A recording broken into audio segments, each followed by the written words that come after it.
Moi, j'habite à Saint-Denis. Il était 4h30 du matin et c'est ces coups de feu qui m'ont réveillée. Tout ce que j'ai vécu en Algérie est revenu dans ma mémoire, tout. Et j'avais peur de marcher dans la rue, j'avais peur. Et 2 jours de suite, je ne suis pas sortie. Je suis une étoile qui vient du pays du sang. Il faut y avoir une âme de combattant. Ils nous ont pris tous nos drapeaux blancs, détruit un à un nos rêves d'enfants. Ils nous ont divisés en créant des clans. Ça s'est passé là, juste à côté, une rue parallèle ici. Et puis là, la première idée que j'ai eue dans ma tête, je me suis dit, je ne suis pas mort pendant 12 ans de terrorisme en Algérie, je ne vais pas crever ce soir quand même. Donc, il y a un proverbe chez nous qui dit « il s'est sauvé de la prison et il est tombé devant la porte de la prison ». C'est comme si je suis parti de ce truc-là pour me préserver et voilà, je me retrouve dans la même situation. On cherche à s'enfuir vers l'Occident.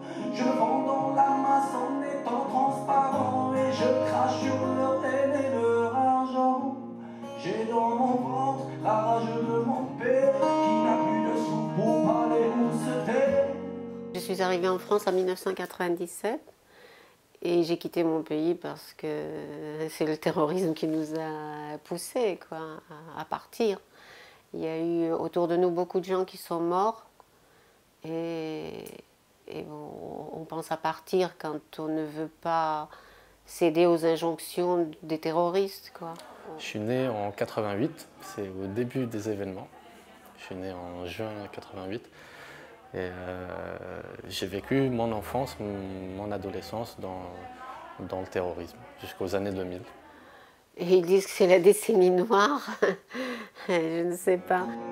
Peuple sans voix, l'espoir s'en va. Y a plus de loi dans ce pays-là. La racine de tout ce que l'on vit aujourd'hui, ça se retrouve aussi dans la guerre d'Algérie.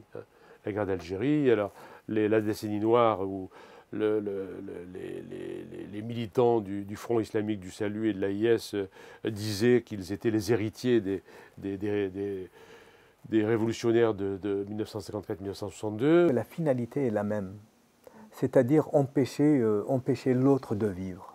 Pour moi, c'est ça le dénominateur commun. Après, j'ai pas, le décor, il est différent, mais la finalité, elle est là. C'est que de quel droit je vais empêcher l'autre de vivre parce qu'il est différent de moi.